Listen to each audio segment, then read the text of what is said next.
신약성경 155면 요한복음 7장 1절로 13절까지의 말씀입니다.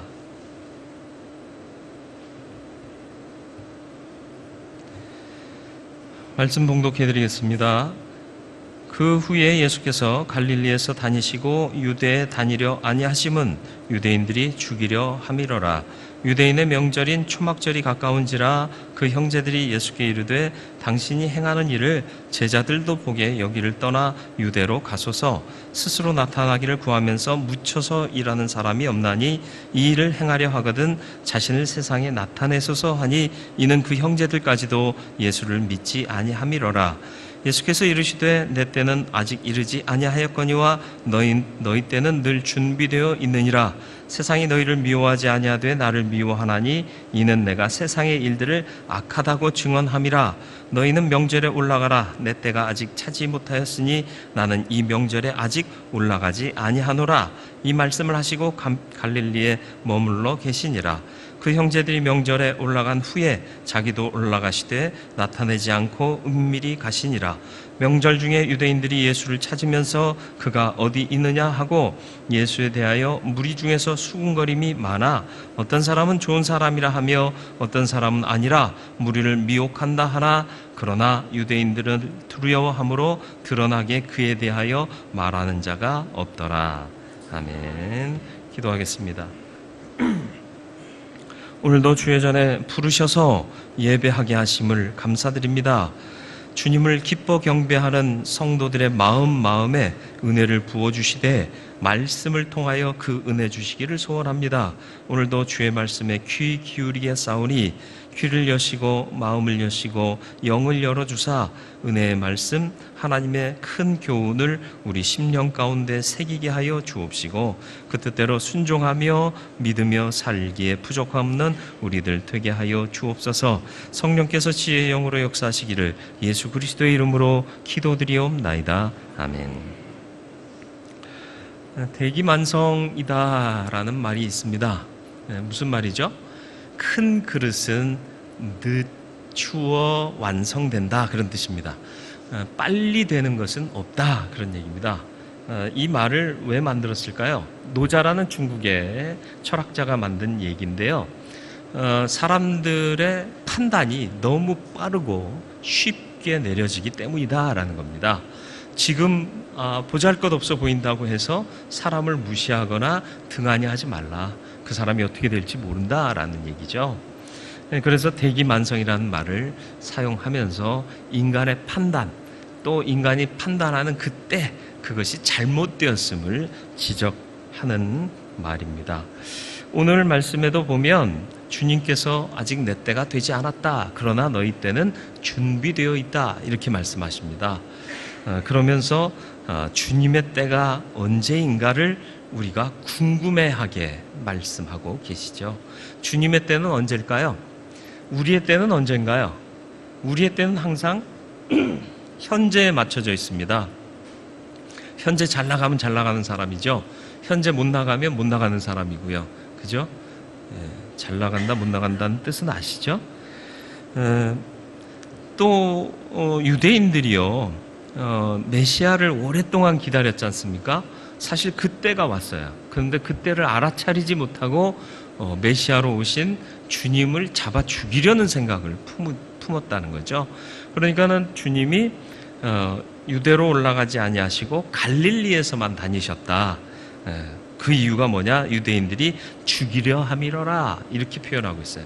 그러니까 죽기 싫어서 죽음이 무서워서 도망쳐 있는 것처럼 잘못 읽으면 그렇게 이해가 되는데 그게 아니죠. 아직 주님의 때가 아니기 때문에 그 때를 위해서 갈릴리에 머물러 계신다 그런 의미입니다. 왜 이들이 메시아로 오신 주님을 알아보지 못하고 오히려 미워할 수밖에 없었느냐? 그 이유를 주님이 7절 말씀에 설명하고 계십니다. 7절에 뭐라고 기록되어 있나요? 같이 읽어볼까요? 세상이 너희를 미워하지 아니하되 나를 미워하나니 이는 내가 세상의 일들을 악하다고 증언함이라. 주님이 세상의 일을 악하다고 그래요. 인간의 욕구, 욕망, 이기심, 그리고 인간의 성취욕, 성공욕 다 복된 것이다, 훌륭한 것이다 평가하지 않으셨단 말이에요. 기득권자들이 있습니다. 높은 자리에 앉은 사람들이 있어요. 야, 너희들 열심히 수고해서 그 자리에 올랐다. 참 본받을 만하다. 너희 바리새인들 율법을 지키기 위해 너무 애쓴다. 수고했다. 이렇게 박수 쳐주지 않으셨다는 거예요. 예, 외식하는 자들아, 뭐 이렇게 얘기하시고, 높아지려면 낮아져라. 예, 그리고 너희 것을 다 나누어 가난한 사람들에게 베풀라. 이런 말씀하시면서 지도자가 된 사람들을 격려하기는커녕 기득권자들에 대한 날카로운 비판을 아끼지 않으셨다라는 거죠. 서슴지 않으셨다라는 거죠. 그러니까 자기들을 공격하면 누구나 싫어요. 예, 누구도 자기가 잘못한 부분을 지적당하면요, 내가 잘못했음에도 불구하고 화가 나요. 그렇지 않습니까? 안 그러신가요? 저도 그래요. 아까 성가대 올라가서 이제 예배 들어오기 전에 기도하거든요. 기도하는데 음악이 막 나와요. 그래서 누군가에게 전화가 왔겠거니, 내 건 아니겠거니. 그래서 이거는 켜져 있지도 않고, 이건 설교만 보거든요. 제가 이걸로 음악 감상하거나 다른 일을 한 일이 없어요. 그러니까 이게 음악 소리를 낼 일은 없고요. 핸드폰은 이미 방에서 나올 때부터 진동으로 해서 주머니에다 넣고 왔어요. 그러니까 제가 손을 만지지도 않았거든요. 근데 와서 보니까 얘가 오작동을 한 거예요. 얘도 오작동 할 때가 있어요. 제가 건드리지도 않았는데 지가 알아서 제가 기도할 때 배경음악을 깔아줬는데 이게 너무 심하게 깔아준 거예요. 그러니까 저랑 같이 사는 우리 모두가 같이 살지만 특별하게 같이 사는 사람이 지적하여 이르되 여기서 소리가 난 것 같다. 물론 이제 여기서는 아니지만 제가 지니고 있던 물건에서 소리가 난 거예요. 내가 아닌데 라는 생각에 기분 나쁘더라고요. 근데 와서 보니까 얘가 제 의지와는 관계없이 지멋대로 행동했지만 얘 소유주는 저니까 제가 책임인 거예요. 뭔 말을 하는지 아시겠어요? 내가 잘못했어도 누가 나를 잘못했다 그러면 순순히 받아들이지 못하는 게 사람인 거예요. 오히려 나를 합리화하려고 그러고 자꾸 내 당연하고 마땅한 이유를 찾으려고 하는 게 인간이라, 그러면서 나를 지적한 사람을 오히려 반격하려 하는 게 인간인 거라. 그런데 은혜로운 사람, 믿음이 온전한 사람은 수용하는 사람이에요. 다윗의 장점이 뭔 줄 아세요? 수용하는 거예요. 예? 나단 선지자가 결정적인 실수를 지적하는데도 불구하고 화를 내거나 성내지 않습니다. 오히려 무릎 꿇고 침상을 적실 정도로 회개하지 않습니까? 받아들이는 마음, 듣고 받는 마음이 하나님을 기쁘시게 하는 순종의 마음이다. 여러분은 듣고 받아들이십니까? 아니면 먼저 화를 내십니까? 돌아보실 수 있기를 바라요. 유대인들은 자기들의 잘못을 지적하실 때에 기분 나빠했죠. 당연하니까, 사람이니까. 그러나 생각해 봄직한 부분마저도 간과하고는 분노의 감정으로 예수를 대했기 때문에 메시아를 기다렸음에도 불구하고 메시아가 오셨을 때에 그분을 만나지 못하는 결정적인 실수를 했더라라는 것입니다. 때를 분별하는 것은 나의 판단이 아니라 하나님의 판단에 달려있다는 것을 잊지 마시길 바랍니다. 또 5절에 보면 더 기막힌 얘기가 나와요. 남들은 나를 이해 못해요. 그래도 적어도 가족은 날 이해해 줘야 되는 것 아닌가요? 5절 말씀 보시죠. 이는 그 형제들까지도 예수를 믿지 아니함이로라. 형제들마저도 예수를 믿지 않았다. 가장 가까운 사이여야 할 것이고 예수가 맏형인데 그 맏형인 예수를 믿지 않았다라는 거죠. 여기서 믿지 않았다는 건 뭐냐? 신뢰하지 않았다는 뜻이 아니라 그분이 왜 오셨는가, 무엇을 하셔야 하는가에 대한 이해가 없었다라는 얘기예요. 주님은 뭘 하시는 분이죠? 사람을 영화롭게 만들어주고 사람의 빈곤함을 채워줘서 부욕해 만들어주고 아픈 곳을 고쳐주는 그런 사역을 하시는 분인가요? 일면 맞습니다. 그러나 그게 본질은 아니에요. 예수의 오심의 본질은 뭐죠?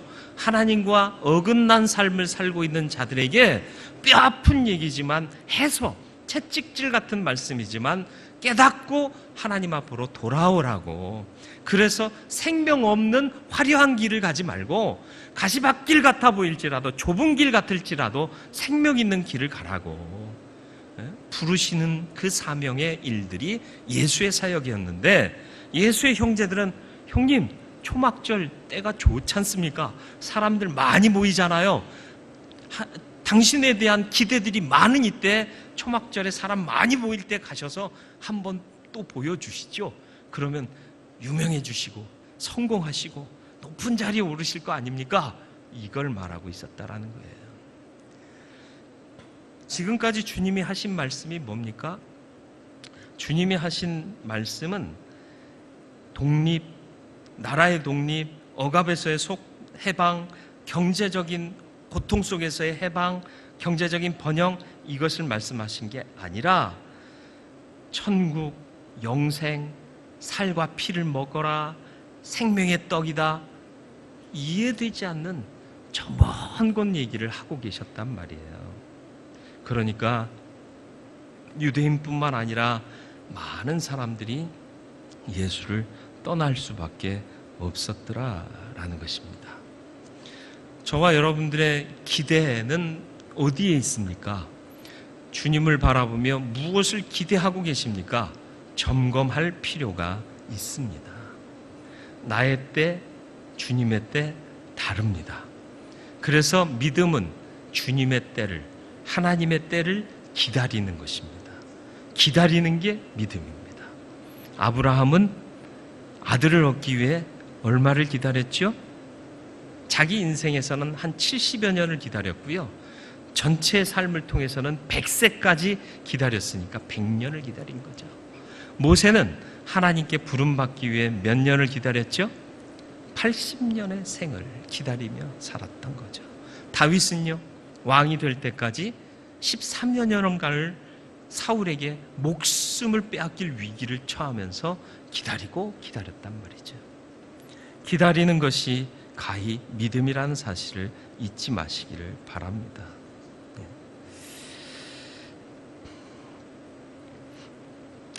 오늘 말씀을 통해서 우리가 점검해야 될 것 두 가지가 있습니다. 판단 기준입니다. 인간적인 판단 기준과 믿음의 판단 기준은 무엇인가? 이걸 좀 살펴볼 필요가 있습니다. 예수는 어떤 존재로 평가되고 있습니까?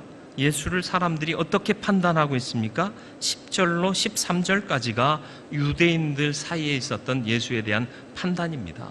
어떤 사람은 좋다 하고 또 어떤 사람들은 미혹하는 자다라는 평가를 하고 있죠.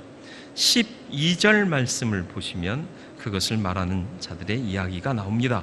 예수에 대하여 무리 중에서 수군거림이 많아 어떤 사람은 좋은 사람이라 하며 어떤 사람은 아니라 무리를 미혹한다 하나. 두 가지로 갈린 거예요. 그렇죠? 그런데 이 사람들의 판단 기준은 뭘까요? 예수를 통해 내 기대가 이루어졌다. 아, 내가 기대하던 그분이다. 이런 마음이 있었던 사람은 좋은 사람이다. 얘기했을 거고요. 그렇지 않고 나에 대해서 좀 아린 얘기를 하거나 좀 씁쓸한 얘기를 했다. 그 사람 쓸데없는 사람이요. 사람 미혹하는 사람이요. 겉만 번지르르 해. 이렇게 판단했을 거란 말이죠. 판단의 기준이 어디에 있죠? 대의라는 건 없어요. 항상 내 기준인 거예요. 그래서 사람들은 미스하는 거예요. 자신들의 기대와 다르기 때문에 호불호를 나누는 게 인간인 겁니다. 내 기준에 맞으면 호, 내 기준에 맞지 않으면 불호, 이렇게 되는 거죠. 자신이 기준이 되면 이렇게 좋은 것을 악한 것으로 판단할 수도 있고 악한 것을 좋은 것으로도 판단할 수도 있는 겁니다. 그리고 또 어설프게 알고 있기 때문에 그래요. 구약에 분명히 메시아에 대한 기록이 엄청난 분량이 기록되어 있습니다. 잘 묵상해 보면 메시아가 고난의 종이요 섬김의 종으로 오셨다라는 것을 알 수 있어요. 흠모할 만한 위대한 모습으로 오시는 메시아가 아니라 흠모할 것이 없어 사람들에게 버림받은 모습으로 오는 분이 메시아다라는 사실을 깨달을 수 있었을 텐데 잘 읽지 않은 거예요. 대충 한 거예요. 그래서 선무당이 사람 잡는 거예요. 우리는 물론 이제 무당과 관계 있는 일이 없으니까 사람 잡힐 일은 없겠죠. 그리고 또 중요한 것 한 가지는 뭐냐? 주님께서 여지껏 얘기하신 게 뭐라고요? 생명의 떡이요. 하늘로부터 오는 생명의 떡이요. 너희를 진정 배부르게 하고 너희를 진정 살게 할 생명의 가치요. 지금 당장 먹고 사는 문제가 아니라 생명, 멀리 보는 하나님의 나라요. 근데 사람들은 거기까지 눈이 안 미치는 거예요. 원대한 주님의 계획과 섭리를 향해 눈을 뜨면 아멘 하고 기다릴 수 있는데 이게 없으니까 호불호가 갈리는 겁니다. 여러분은 판단의 기준이 나입니까? 그걸 점검하실 필요가 있습니다. 정확히 알고 계십니까? 분명하게 알고 계십니까? 어설프게 알면 안 됩니다. 그리고 원대한 주님의 뜻을 바라보고 계십니까? 그래야 실수하지 않습니다. 사람의 판단은 연약합니다.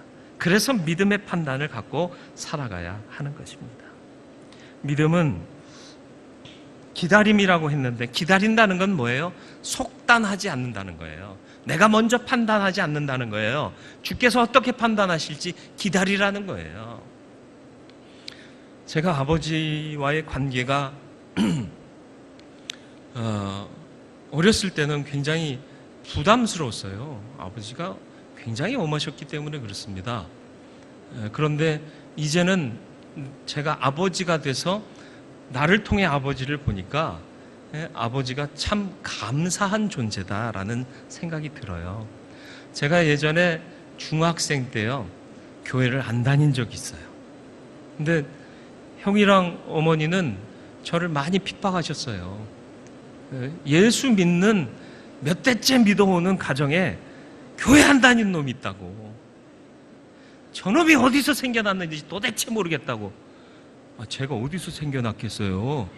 그 말씀하시는 그분도 책임이 있으신 분인데, 형은 또 그때 열심히 또 교회에 충성하던 중학생 그 사춘기를 바로 살았죠.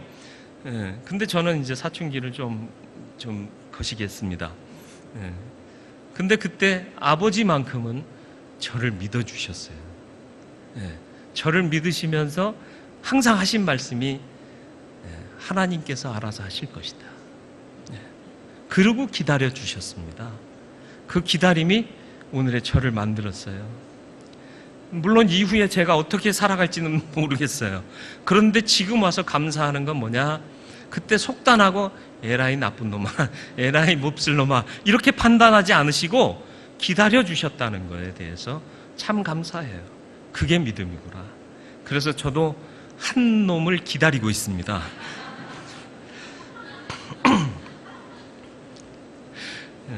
아시는 분은 웃으시고 모르시는 분은 그 놈이 어떤 놈이요? 하고 궁금해 하시겠는데, 인간의 판단은 너무 빨라요.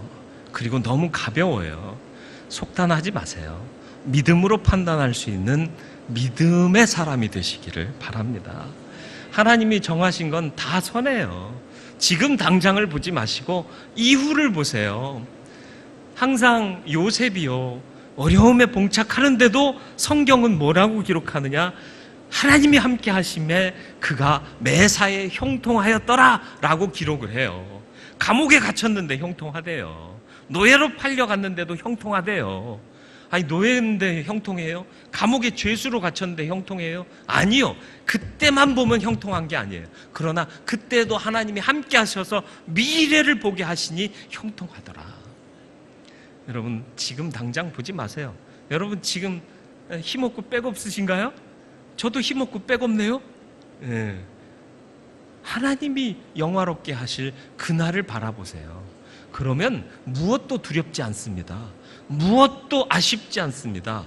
근데 지금 당장 갖고 재니까 지금 쟤는 잘 나가고 지금 나는 못 나가고 이런 것 때문에 분노하고 일희일비하지 않습니까?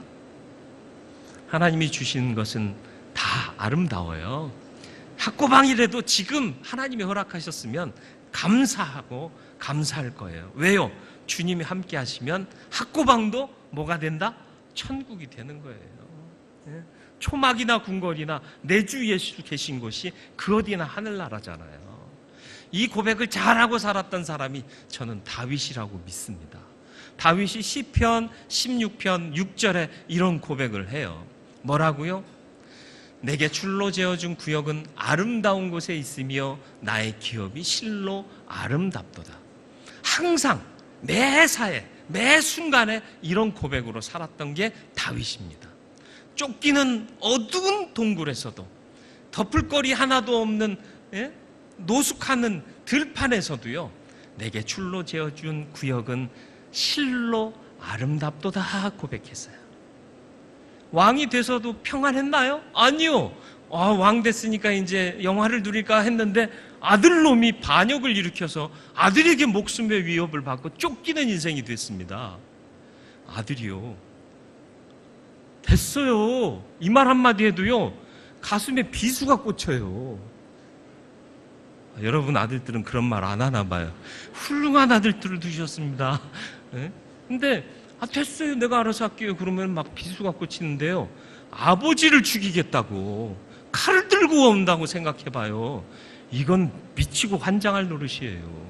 근데도요, 다윗은요 그 어떤 반응하지 않습니다. 왜요? 하나님이 지금도 나와 함께 하시는 거고요, 이 고난이 오는 데는 분명한 하나님의 섭리가 있음을 알기 때문에 그렇습니다.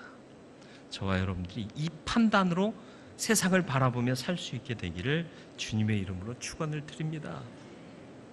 인간적인 기대와 믿음의 기대라는 게 있습니다. 사람들이 주님을 알아보지 못하고 오히려 죽이려 하는 생각을 가진 이유가 뭐예요? 기대가 달랐기 때문에 그렇습니다. 주님이 초막절인데 유대로 올라가지 않으세요. 잡힐까봐 두려워서? 아니요. 평화를 주러 오셨습니다. 위로와 소망을 주러 오셨습니다. 사랑을 주러 오셨습니다. 그런데 주님이 초막절에 올라가면 유대인들 간의 다툼이 더 거세질 수 있어요. 그러니까 화목이 깨져요. 평강이 깨져요. 내가 원하는 바가 아닌 거예요. 그러니까 주님이 내가 올라가지 않겠다. 그리고는 조용히 뒤로 올라가시는 거예요.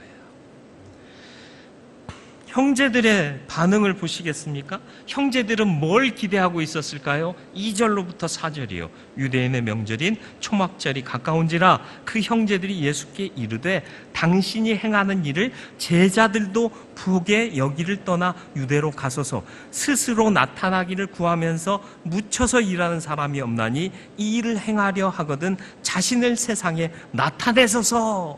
무슨 말이에요? 세상에 나가서 성공하시려면 여기에 묻혀 계시면 안 되지 않습니까? 주님을 기다리는 제자의 무리들도 유대에 남아있지 않습니까? 그들에게 가십시오. 가셔서 또 기대하는 청중에게 나타내십시오. 이 시골 총구석에 있어봐야 당신의 이름이 어떻게 드러나고 당신이 하고자 하는 일을 어떻게 이루시겠습니까? 이 얘기를 하는 거예요. 맞아요. 말은 나면 제주도로 보내야 되고 사람은 나면 서울로 보내야 되잖아요. 그래야 뭐래도 하지 않습니까? 그래서 제가 충남 서산 하고도 대산리 촌구석에 태어났는데 말은 나면 제주로 사람은 나면 서울로라는 말에 그 말을 의지하여 저희 부모님이 저를 데리고 바로 서울로 다이렉트는 못 오시고 경기도 평택을 거쳐 서울로 진입하게 하셨습니다. 그래서 제가 성공했지 않습니까? 아니요. 그건 사람의 생각이에요. 하나님이 뜻하시면요, 사람의 계획은 하나님의 뜻 앞에 아무것도 아닌 거라. 우리가 기대할 바는 뭐예요? 우리가 만들어 오는 틀 속에서의 기대가 아니라 하나님이 이루실 것에 대한 기대예요. 내가 하였을지라도, 하지 말라는 건 아니에요. 이루시는 분은 하나님이시다. 그걸 기대하라는 거예요. 계획 없이 살지 말라는 게 아니에요. 사람이 일을 계획할지라도 그 걸음을 인도하시는 분은 하나님이시다. 이걸 기대하라는 겁니다. 아니, 하나님이 다 하실 건데 뭐 계획 뭐 한들 소용이 있겠어. 그냥 가만히 있어도 하나님 알아서 하셔. 이거 아니에요. 사람이 그 길을 계획할지라도 그 길을 인도하시는 분이 하나님이시다. 계획하세요. 계획해야 됩니다. 계획이 필요 없다는 거 아니에요. 계획하지만 결국 인도하시는 건 하나님이시다. 맡겨라. 주 안에서 지혜로 계획하고 주님께 맡겨라. 되든 안 되든 그것 판단은 하나님이 하신다. 그 기대를 주님께로 옮기라는 거예요. 내가 바라는 대로 기대하고 살지 말라는 거예요. 밥을 하잖아요. 요즘 밥들을 안 하시나요? 다 사드시나요? 예, 밥할 때요, 불을 좀 줄여야 할 때가 있습니다. 그리고 그 불을 끄고요, 바로 밥을 푸나요? 아니요, 좀 이따 푸잖아요. 그때를 결정하는 사람은 누굴까요? 집사람이요. 네, 바깥 사람이 하면은 태우거나 설거나 합니다. 해보신 적 있으신가요? 아니, 저는 아닌데요. 그럼 그분은 집사람이세요. 네. 그래서 남자인데 음식 잘하는 사람 있잖아요. 집밥 백선생이라고. 집사람이에요. 네, 집사람이니까 밥하는 시기를 잘 아는 거 아니겠습니까? 네. 해본 사람, 잘 아는 사람이 그때를 정하는 겁니다. 인생을 잘 아는 사람 누구예요? 여러분, 지금 인생을 살아보신 적 있으세요? 살아온 대로 살아가고 계시나요? 내일도 살아보신 경험 있으세요? 다 인생은 초행길입니다. 아니에요? 두 번째 사시는 분 계시면 저한테 좀 오셔야 됩니다. 제가 좋은 절을 소개해 드리겠습니다. 두 번째 사신다고 그러면 절을 소개해 드려야 된다고. 절을 소개하는 게 아니라 인생은 다 초행길이에요. 알지 못합니다. 그런데 인생을 아시는 분이 계세요. 그분이 누구예요? 하나님이에요. 그러니까 때를 결정하실 분은 누구다? 하나님이다. 그러니까 우리가 바라봐야 하고 기대해야 될 분은 당연히 하나님이시다라는 것입니다. 주님의 때를 기대할 수 있게 되기를 주님의 이름으로 축원을 드립니다. 그런데 위대한 믿음의 고백을 예수님께서 우리에게 해주십니다. 6절 말씀 보실까요? 6절 말씀 같이 읽어보겠습니다. 아니요. 히브리서 11장 6절 말고요. 오늘 본문 6절 말씀입니다. 예수께서 이르시되 내 때는 아직 이르지 아니하였거니와 너희 때는 늘 준비되어 있느니라. 아멘. 무슨 말인지 아시겠어요? 훌륭하십니다. 저 이 말씀 알아내려고 무던히 했었는데, 내 때는 아직 이르지 않았고 너희 때는 항상 준비되어 있다. 임의대로 사는 너희의 때는 항상 니들이 마음 먹으면 행할 수 있다. 그러니까 너희 때는 준비되어 있다. 이렇게 표현하신 거고요. 내 때는 아직 이르지 않았다. 왜요? 내 임의대로 행하지 않기 때문이다. 그 얘기입니다. 그러면 주님은 누구의 뜻대로, 누구의 임의대로? 하나님의 임의대로, 하나님의 뜻대로 행한다는 거예요. 이게 가장 위대한 믿음의 고백 아닙니까? 우리는 내 임의대로, 내 준비대로 다 행하지 않습니까? 내 때는 항상 준비되어 있잖아요. 아니에요. 믿는 자는 내 때가 아직 이르지 아니하였습니다. 고백하고 주님께 초점을 맞추고 기다리고 있어야 된다라는 거예요.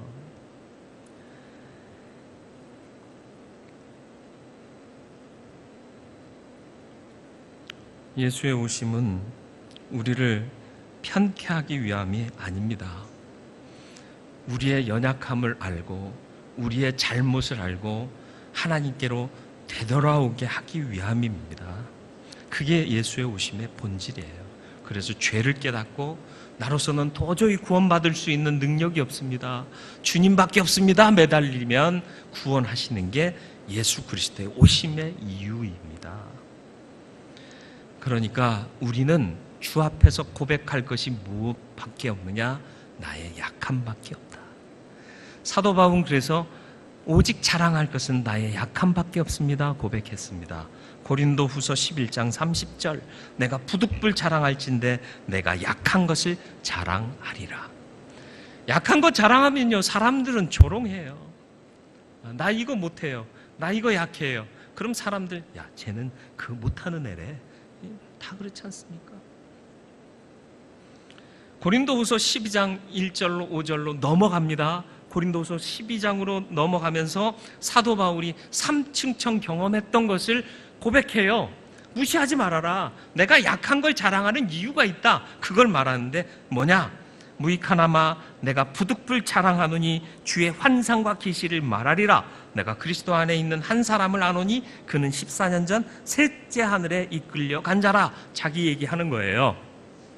그가 몸 안에 있었는지 몸 밖에 있었는지 나는 모르거니와 하나님은 아시느니라. 내가 이런 사람을 아노니 그가 몸 안에 있었는지 몸 밖에 있었는지 나는 모르거니와 하나님은 아시느니라. 내가 환상 중에 그것을 봤는데 그게 하나님께서 나를 이끄셨기 때문에 내가 실제 경험한 건지 아닌지 나는 알 수 없다. 그러나 하나님은 분명히 아신다. 그 경험을 내게 허락하신 분이 하나님이시다. 그걸 얘기하는 거예요. 그가 낙원으로 이끌려가서 말로 표현할 수 없는 말을 들었으니 하나님께서 천국의 비밀을 말씀해 주신 거예요. 그러니까 내가 증거할 수가 없는 거예요. 천국의 말이니까. 그런데 그 말을 들은 거예요. 사람이 가히 이르지 못할 말이로다. 내가 이런 사람을 위하여 자랑하겠으나 이 경험은 자랑할 만하다. 그러나 나를 위하여는 약한 것들 외에 자랑하지 아니하리라. 내가 내놓을 거는 나의 약한 것밖에 없다라는 얘기예요. 내가 약하니까 하나님이 이 은혜를 주셔서 나로 흔들리지 않는 믿음을 주셨다는 거예요. 내가 오죽 못났으면 곁길로 갈까봐 3층천을 경험하는 경험을 내게 주셔서 그 맛을 보니까 거기를 떠날 수가 없는 거예요. 그 믿음을 떠날 수가 없는 거예요. 그 믿음을 버릴 수가 없는 거예요. 이렇게 나를 붙잡아 주신 거라. 그러니까 내가 자랑할 건 나의 약함밖에 없다. 내가 약함을 자랑할수록 하나님은 나를 더 강하게 붙들어 주실 것이기 때문이다. 이 말을 하고 있는 거예요. 우리는 늘 강한 걸 자랑하잖아요. 잘하는 걸 자랑하잖아요. 근데 믿음 안에서 주를 바라고 주님을 기대하는 자들은 나의 약함을 고백하고 나의 약함을 자랑하는 겁니다. 그러니까 예수 공동체 안에는 겸손이 있는 거예요. 연약함을 드러내니까 서로 위하는 진심 어린 중보가 있는 거예요. 내가 어디까지 공부했고 나는 어떤 지위를 갖고 있고 나는 어떤 기능이 있고 이걸 자랑하는 공동체에서는 진심 어린 중보와 끈끈한 사랑의 관계가 형성될 수 없는 것 아시잖아요. 직장에 동료애가 있습니까? 말은 동료애라고 하지만 지가 나보다 잘났으면 얼마나 잘났어 이런 마음 밖에 없잖아요. 쟤는 출신이 어디래? 아이, 난 출신이 이거밖에 안 되는데.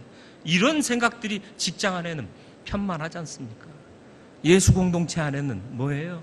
저도 연약한 지체요. 나도 연약한 지체이니 내가 줄 수 있는 것 주고 저가 줄 수 있는 건 내가 받으며 함께 선을 이루는 공동체가 되는 거예요. 이게 예수 공동체의 모습입니다. 우리 안에 이게 있습니까? 약함을 자랑하시길 바랍니다. 그리고 하나님을 기대하시길 바랍니다. 그러면 이루실 줄 믿습니다. 우리의 판단 기준은 무엇입니까?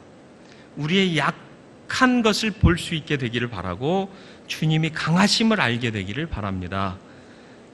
그리고 주님이 내게 허락하신 모든 것은 선합니다. 지금은 아니어 보일지라도 내가 믿음으로 붙잡고 있으면 반드시 이것을 통하여 영광을 주실 줄 믿으시길 바랍니다. 내게 줄로 재어주신 구역은 선하고 아름답다 고백하실 수 있길 바라고, 우리가 기대하는 바가 우리의 소욕에서 비롯된 기대가 아니라 나의 약함을 인정하며 하나님의 역사를 기대하는 참 아름다운 기대가 되기를 바랍니다. 하나님의 때가 가장 아름답고 적절한 때입니다. 나는 그 때를 기다립니다. 아직 내 때가 이르지 않았습니다. 고백할 수 있기를 바라고, 우리의 자랑은 잘남이나 강함이 아니라 오히려 약함이기를 바랍니다. 그래서 약한 우리는 강한 주님의 역사를 기대하고 의지하고 붙들고 살아가야 할 줄로 믿습니다. 이 믿음 안에서 참으로 승리하고 참 소망을 누리며 살아가는 그리스도인 되시기를, 그리고 그 그리스도인들이 모인 아름다운 예수 공동체가 되기를 주님의 이름으로 축원을 드립니다. 주여, 이 마음 주옵소서, 이 믿음 주옵소서. 우리 같이 기도하기를 원합니다.